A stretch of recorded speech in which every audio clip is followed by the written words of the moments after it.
श्री वाहिगुरु जी का खालसा, श्री वाहिगुरु जी की फतेह। सत श्री अकाल दोस्तों, मैं हूं अमरप्रीत। आप सभी का स्वागत है मेरे चैनल पर। आज मैं पहुंच चुका हूं दुनिया के सबसे ऊंचे गुरुद्वारे 15,000 फीट पर सचखंड श्री हेमकुंड साहिब पर। ये वो जगह है जहां पर हमारे दशमेश पिता श्री गुरु गोविंद सिंह जी ने अपने पिछले जन्म में 10 साल तपस्या की थी। तो यहाँ बड़े चाव से श्रद्धालु ये जो है पूरा ट्रैक कंप्लीट करके आते हैं। 3 पड़ावों में ट्रैक है। पूरा ट्रैक जो है आपको पूरे ब्लॉग के दौरान पूरे डिटेल्स में आपको बताया जाएगा। सो पूरा ब्लॉग एंड तक देखें। और वो बात कहते हैं ना कि अगर ज़मीन पे जन्नत है कहीं, हमी अस्तो, ये बात मुझे आज पक्की हो गई है कि हाँ, कहीं जन्नत है तो इस जगह पर है। यहाँ पर आए, यहाँ का आशीर्वाद ले। मेरा भी मन बाग बाग हो गया है, दिल बाग बाग हो गया है। आप भी यहाँ पर आए और बाबा जी का आशीर्वाद ले। मेरे सफर की शुरुआत हुई बम्बई से फ्लाइट लेकर सीधा देहरादून, और देहरादून से 18 किलोमीटर दूर है श्री हेमकुंड साहिब ऋषिकेश का गुरुद्वारा। और यहीं से शुरू होती है इस यात्रा के पहले पड़ाव। ऋषिकेश का Hemkund Sahib gurdwara Rishikesh bus stand railway station से सिर्फ 1.5 किलोमीटर की दूरी पर है। तो आप दुनिया के किसी भी कोने से सबसे पहले तो यहाँ आ सकते हैं। उसके बाद यहाँ पर लंगर शक्कर स्टे ले लें, जो कि बहुत ही अफोर्डेबल है। एसी रूम्स भी बहुत ही सस्ते में मिल जाते हैं यहाँ पर, और काफी बड़ा परिसर है। तो यहाँ पर आप आराम से अपना शाम भी बिता सकते हैं। और उसके बाद अगर आपके पास शाम का थोड़ा वक्त है तो राम झूला चले जाएं, जानकी झूला चले जाएं, और गंगा घाट पर बैठकर गंगा मैया का आशीर्वाद लें। थोड़ा बहुत ऋषिकेश का बाजार घूम ले, और ऐसी हरकतें बिल्कुल ना करें। अगले दिन की सुबह आप निकलेंगे ऋषिकेश गुरुद्वारे से गोविंद घाट की तरफ। यहां से जाने के लिए आपको टेम्पो ट्रैवलर बस जो पीछे हरिद्वार से आती है, और शेयर टैक्सी के ऑप्शंस मिल जाते हैं। End of course private taxi के भी ऑप्शंस मिलते हैं। और ये मत सोचिएगा ये 260 किलोमीटर की जर्नी काफी लंबी हो जाएगी। आप चिंता ना करें, आप है पहाड़ों में, प्रकृति का नजारा लेते लेते जाएं। आपको पता भी नहीं चलेगा कि कब शाम हो गई और कब आप अपने डेस्टिनेशन पर पहुंच गए। और एक चीज जो मुझे बहुत पसंद आई कि ये जगह जगह पर गुरु का लंगर वर्ताया जाता है, जहां पर लंगर पानी आप छक सकते हैं बैठकर। रास्ते में कई जगह पर ऐसे चाय पकौड़े की सेवा चलती रहती है। ओए होए होए, क्या बढ़िया जंप मारी है, बहुत बढ़िया। एक आदमी के पास चिप्स है यहाँ पर। तो ना आपको एंटरटेनमेंट की कमी, ना नजारों की कमी, और ना ही आपको खाने पीने की कमी होने वाली है, क्योंकि आधे रास्ते में पहुंचने के बाद आपको मिलता है गुरुद्वारा लंगर दमदमा साहिब, जहां पर आप बैठकर आराम से लंगर छकते हैं, थोड़ा आराम करते हैं और प्रकृति के नजारे लेते हैं। और वहां से रिलैक्स होकर वाहिगुरु जी के दर्शन करके आप निकलते हैं अपनी यात्रा पर आगे, जहां से आप क्रॉस करते हैं रुद्रप्रयाग। और यहाँ पर होते हैं 2 संगम। पहला संगम है अलकनंदा नदी और मंदाकिनी नदी का, और दूसरा यहाँ पर बद्रीनाथ और केदारनाथ धाम के रास्ते आपस में आकर मिल जाते हैं। तो हम पहुंच चुके थे जी गोविंद घाट के गुरुद्वारे शाम के करीब 5 बजे। हम निकले थे सुबह 7 बजे, तो टोटल अराउंड 10 घंटे का टाइम लगा हमें। और हमारी किस्मत बढ़िया थी, हमें गोविंद घाट गुरुद्वारे में ही स्टे का ऑप्शन मिल गया। हो सकता है अभी ऑफ सीजन टाइम है, संगत थोड़ी सी कम है इस वजह से, और आसपास भी वैसे होटलों की कोई कमी नहीं है। आप या तो गोविंद घाट गुरुद्वारे में रह ले, या होटल के ऑप्शंस भी आपके पास अवेलेबल है। गोविंद घाट गुरुद्वारे पहुंचकर हमने दरबार साहिब में जाकर दर्शन किए। और वैसे तो गुरु का लंगर हर जगह ही बढ़िया मिलता है, लेकिन यहाँ का langar specially do not miss this. बहुत ही शानदार लंगर आपको सर्व किया जाता है इस गुरुद्वारे में। लंगर छककर अब हम अपनी करेंगे नींद पूरी, क्योंकि अगले दिन सुबह जो है हमें निकलना है अपने यात्रा के दूसरे पड़ाव पर। और हाँ, यात्रा की रजिस्ट्रेशन मैंडेटरी है। ये आप ऑनलाइन पहले ही कर ले तो बहुत ही अच्छा है, नहीं तो अपने पहले पड़ाव की शुरुआत में यानी कि ऋषिकेश गुरुद्वारे से ही अपना रजिस्ट्रेशन कर निकले। अगर आप कोई बड़ा बैग लेकर आए हैं तो गोविंद घाट के क्लोक रूम में उसे फ्री ऑफ कॉस्ट डिपॉजिट करा सकते हैं। काफी सिस्टमैटिक और सेफ क्लोक रूम बनाया गया है, निश्चिंत होकर अपना सामान वहां पर रख दें। और चाहे तो शाम को बाजार जाएं, थोड़े कड़े वगैरह की या फ्रेम्स वगैरह की शॉपिंग करें। और ये है घोड़े खच्चर के रेट्स, जो आप वीडियो पॉज करके चेक कर सकते हैं। श्री वाहिगुरु जी का खालसा, श्री वाहिगुरु जी की फतेह। सो अब हम दूसरे पड़ाव पर हैं, जहां से हम गोविंद घाट से गोविंद धाम जाएंगे। पहले यहाँ से टैक्सी से पुलना, और पुलना से 9 किलोमीटर की ट्रैकिंग शुरू होगी, और वो जाकर खत्म होगी गोविंद धाम पे। तो गोविंद घाट से हमें मिल गई थी पुलना तक की टैक्सी। 4 किलोमीटर है, 50 रुपए पर सवारी लेते हैं। 300-400 रुपए में पूरी टैक्सी भी बुक करके आप जा सकते हैं। अगर आप अपनी प्राइवेट गाड़ी कर आए हैं या बाइक में आए हैं तो this is the last parking point. Pulna में आपको अपनी गाड़ी या 2 व्हीलर पार्क करनी पड़ेगी। तो अब शुरू होगी जी पद यात्रा। ये है ट्रैक का starting point. So 3, 2, 1 let's go. ये स्टार्टिंग में डिस्क्लेमर दिया जाता है कि भैया खड़ी चढ़ाई है, कृपया धीरे चलें। और अभी क्योंकि संगत बहुत ही कम है, तो रास्ते में भी घोड़े खच्चर वाले बिल्कुल ही नेगोशिएबल रेट्स हमें ऑफर कर रहे थे हेमकुंड साहिब छोड़ने का। तो ये थोड़ा सा ऑफ सीजन है, अगस्त और सितंबर में होटल भी काफी कम रेट्स पर इस समय आपको मिल जाते हैं। पुलना से चढ़ाई करते करते अब हम पहुंच चुके हैं जंगल चट्टी, जो है 2 किलोमीटर दूर। तो 2 किलोमीटर की चढ़ाई हो भी गई है, तो इस बात से हम बहुत खुश हैं। और ये सबसे पहला पड़ाव है जहाँ पर आपको कुछ भी खाने पीने के लिए, चाय पीने के लिए, पानी पीने के लिए पुलना के बाद यहाँ पर 2 किलोमीटर बाद जंगल चट्टी में मिलेगा आपको।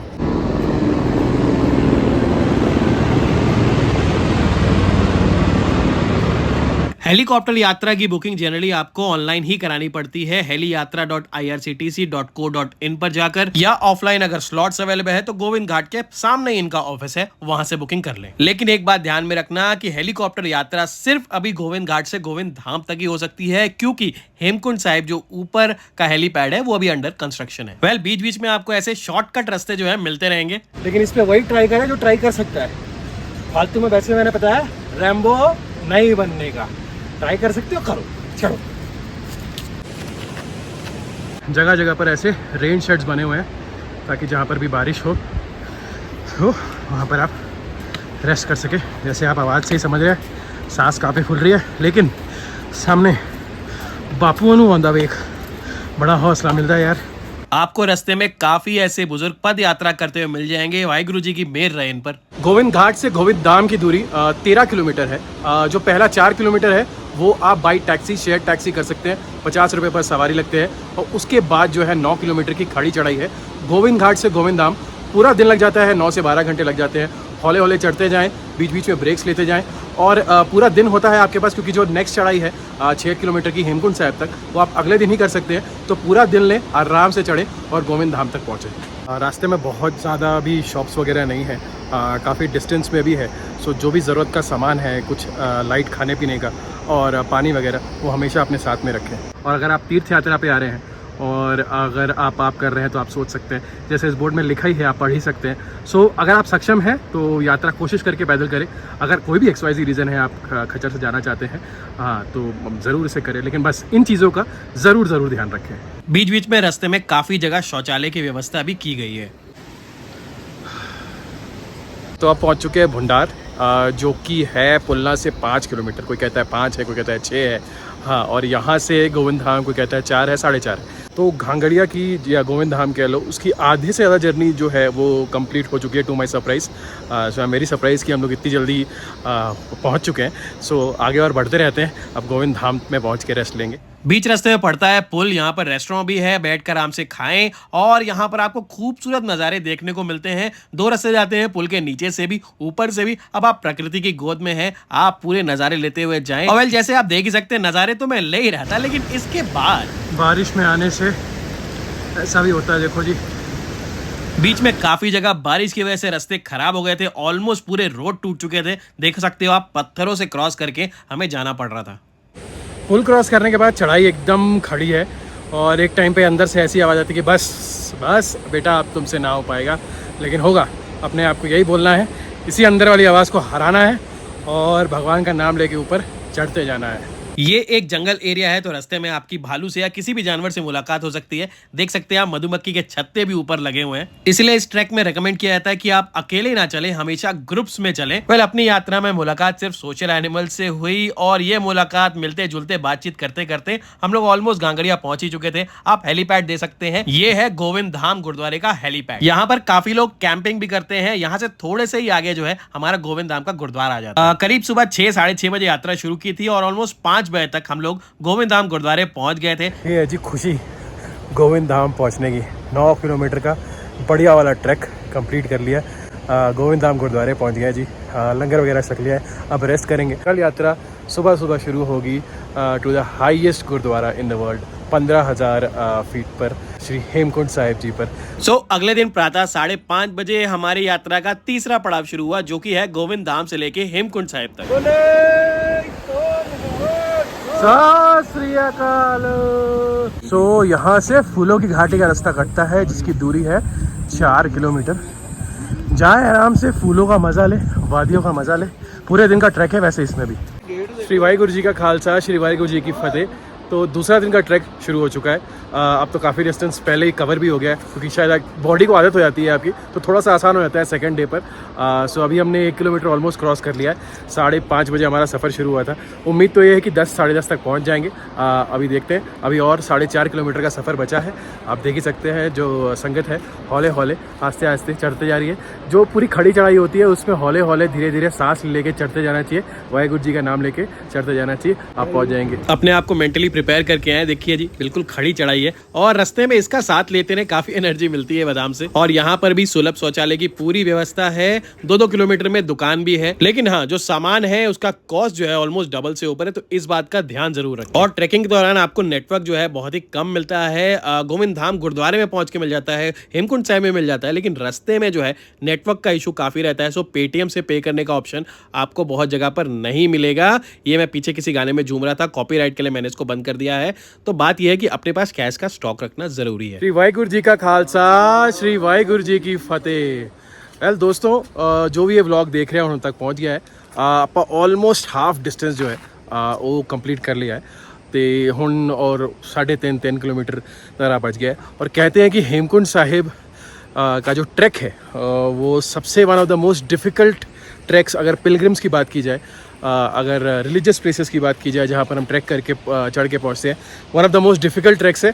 और पता भी लग रहा है, वैसे है ना, पता लग रहा है ना, पता लग रहा है।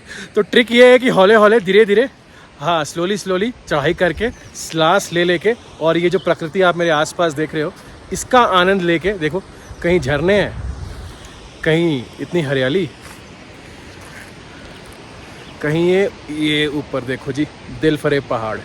ये देखते देखते मन हो ही जाता है और वाहिगुरु जी का नाम ले लेके हम पहुंच ही जाएंगे जी। ये एक बार चढ़ने वाला शॉट जी डार्कनेस में किसी में ले लिया, तो मैंने कहा अब लाइट में भी दोबारा लूं। मतलब नवाबी घटनी नहीं चाहिए। शब्द कीर्तन की आवाज़ आप लोग सुन रहे होंगे। बस यहाँ पहुँच के जब शब्द कीर्तन की आवाज़ कानों में पड़ती है ना, वाहिगुरु वाहिगुरु वाहिगुरु, ऐसी फीलिंग डिस्क्राइब नहीं कर सकते हम। मज़ा ही आ जाता है। पूरे ट्रैक का जो थकान है मतलब सेकंडों में दूर हो जाता है। हाँ, सो बस अब लगता है कि बस पहुँच ही गए हैं। बिल्कुल यहाँ पर देख सकते हैं कि यहाँ गुरुद्वारा अब दिखना शुरू हो चुका है।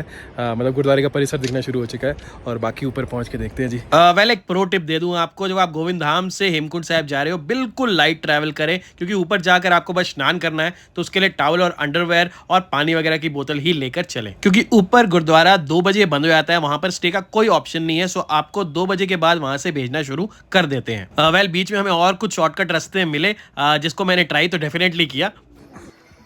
ये छोटे छोटे शॉर्टकट रास्ते, बट इसको वही ट्राई करें जो फिट हो। आप देख ही सकते हैं सांस काफी फुल जाती है, तो बिल्कुल फिट वाले लोग ही इसे ट्राई करें। रास्ते आप देख सकते हैं काफी जगह पर थोड़े टूटे भी हुए हैं, तो आपको थोड़ा सा ध्यान से भी चलना पड़ता है। बस जी चढ़े जा रहे हैं वाहिगुरु जी का नाम लेके।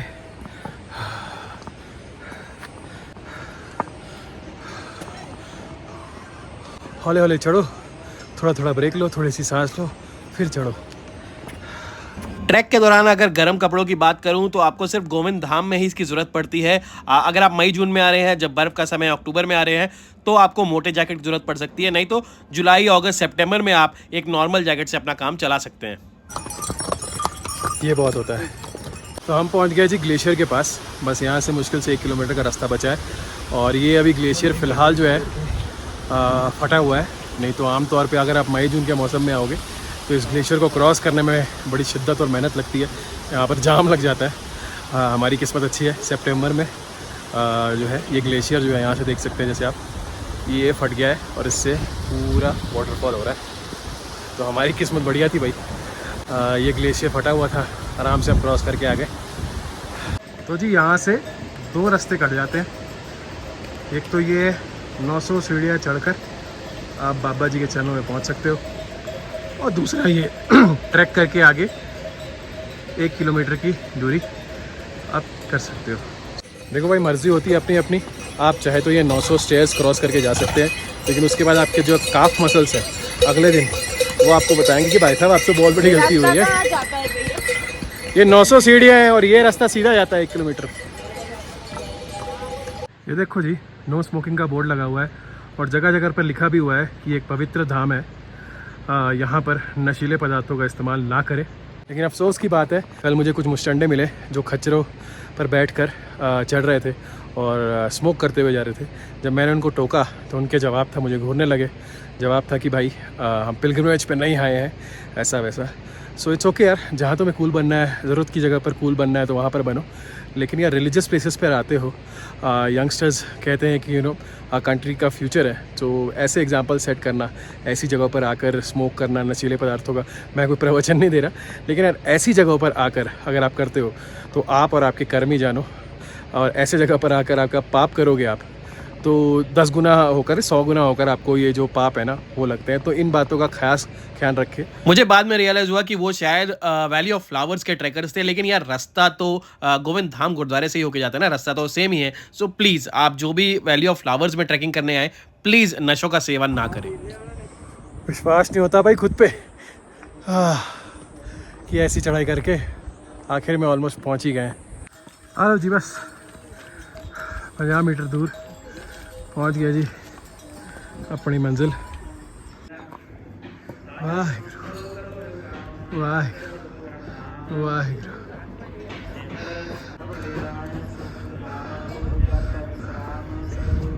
यहाँ पहुँचने की फीलिंग को शब्दों में डिस्क्राइब बिल्कुल नहीं किया जा सकता है, सिर्फ इसका एहसास किया जा सकता है।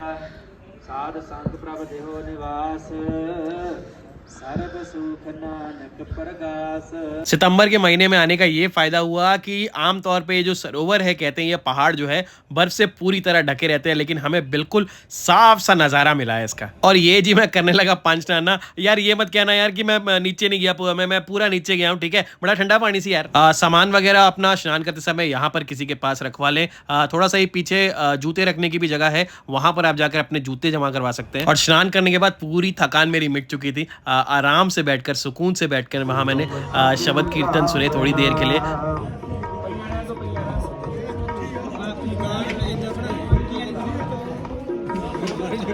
थोड़ी देर के लिए अपनी लाइफ की सारी प्रॉब्लम्स आप भूल जाते हैं। इतना सुकून, इतना बढ़िया लगता है इस जगह पर आकर, मतलब मैं डिस्क्राइब नहीं कर सकता। आपको यहाँ पर आकर ही उस चीज़ को फील करना पड़ेगा।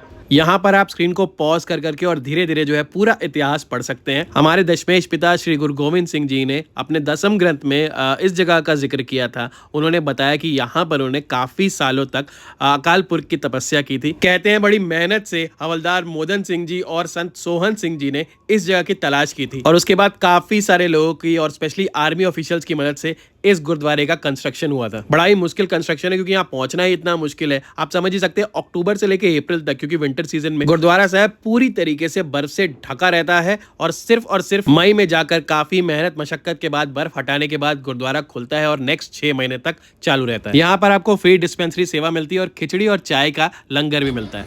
ओ बाबा जी, सब चढ़ती कला। गुरुद्वारा साहब के अंदर मोबाइल और कैमरा अलाउड नहीं है, इसलिए मैंने अंदर कुछ भी शूट नहीं किया। और दोस्तों, गुरुद्वारे के साथ ही साथ यहाँ पर है श्री लोकपाल लक्ष्मण मंदिर। तो गुरुद्वारे में आए तो यहाँ के भी दर्शन जरूर करके जाएं। हेमकुंड साहब गुरुद्वारे में 2 बार अरदास होती है, सुबह 9:30 बजे और 12:15 बजे। मैं लकी था 12:15 की अरदास में अटेंड कर पाया। जो तुम्हें नेड़े आ जाए कैमरा पैन कर दो। ये थोड़ी छोटी सी बेइज्जती हुई है, पर कैमरा उधर पैन कर दो। एक बंदा दिखाने लायक नहीं है। भक्तों के लिए हेमकुंड साहब का द्वार मई में खुल जाता है जनरली, और अक्टूबर में बंद हो जाता है। इस साल 10 अक्टूबर तक द्वार खुले हैं। और अगर मैं मेरे एक्सपीरियंस के हिसाब से बताऊं कि बेस्ट टाइम कौन सा है ट्रैवल करने का, जब होटल के दाम कम हो जाते हैं, भीड़ थोड़ी सी कम होती है, क्राउड कम होता है, इवन जो घोड़े पिट्ठू के रेट्स होते हैं वो भी बिल्कुल नेगोशिएबल रेट्स पे आपको मिल जाते हैं। तो ये होगा बजट ट्रैवलर्स के लिए। ये टाइम है मिड अगस्त से लेके मिड सितंबर, क्योंकि इस समय बारिश भी थोड़ी सी कम होती है। वैसे तो कहते हैं कि पहाड़ों का मौसम का कोई भरोसा नहीं होता, यहाँ पर बारिश कभी भी हो जाती है। तो अपने साथ हमेशा एक रेनकोट जरूर कैरी करें। और अगर ज्यादा बारिश हो गई तो होंगे लैंडस्लाइड्स, और लैंडस्लाइड्स हुए तो उसकी वजह से होगा ट्रैफिक जाम। जो मुझे वापस आते टाइम यानी कि गोविंद घाट से ऋषिकेश जब आ रहा था, तब बहुत देर तक ट्रैफिक जाम में फंसा रहना पड़ा। तो बारिश के समय में अगर अपना ट्रैवल प्लान कर रहे हैं तो इस बात को जरूर ध्यान में रखें। और शायद यही रीजन है कि भीड़ काफी कम होती है रेनी सीजन पे, लेकिन भीड़ कम होने का फायदा भी तो है। भीड़ कम होने की वजह से आपको धक्के मुक्के थोड़े से कम लगते हैं, क्योंकि चढ़ाई भी जो है थोड़ी मुश्किल है, रास्ते जो है वो थोड़े से नैरो है। तो ये टाइम आपके लिए बेस्ट होगा। लेकिन अगर आपको स्नो देखने का शौक है तो मैं आपको बता दूं, आपको इस समय स्नो बिल्कुल नहीं दिखेगा। तब आप मई, जून या अक्टूबर के समय में ही आए। तो श्रद्धालु जी, आपकी यात्रा कैसी रही? बहुत ही बढ़िया, बहुत ही बढ़िया। वैसे नीचे उतरते समय कोई खास मोटिवेशन नहीं लग रहा ना आप? नहीं हाँ, लग रहा। अब इसीलिए हम लोग हौले हौले आ रहे हैं। ये भी देखो स्लोली क्यों आ रहे हैं, और मोटिवेशन नहीं रह गया। चलो और फास्ट फास्ट एकदम खत्म करिए जर्नी। लो जी वापस पहुंच गए। अब उतरना भी आसान नहीं है, काफ़ी स्लिपरी रोड्स है। सो जो भी जब वापस आ रहा हो जोश में नहीं, आराम से काम लें और हौले हौले वापस आए। सो अब पहुंच चुके हैं गोविंद धाम, कल वापस पहुंच जाएंगे गोविंद घाट। तो ये था जी हमारा व्लॉग। उम्मीद है आपको पसंद आया होगा, आया तो होगा, आई एम वेरी श्योर। और अगले दिन मैं निकला ऊपर की तरफ यानी बद्रीनाथ की तरफ, जो आपको दिखेगा अगले व्लॉग में। अगला व्लॉग देखना चाहते हो तो सब्सक्राइब जरूर करें, लाइक और शेयर भी कर दे। Bye bye.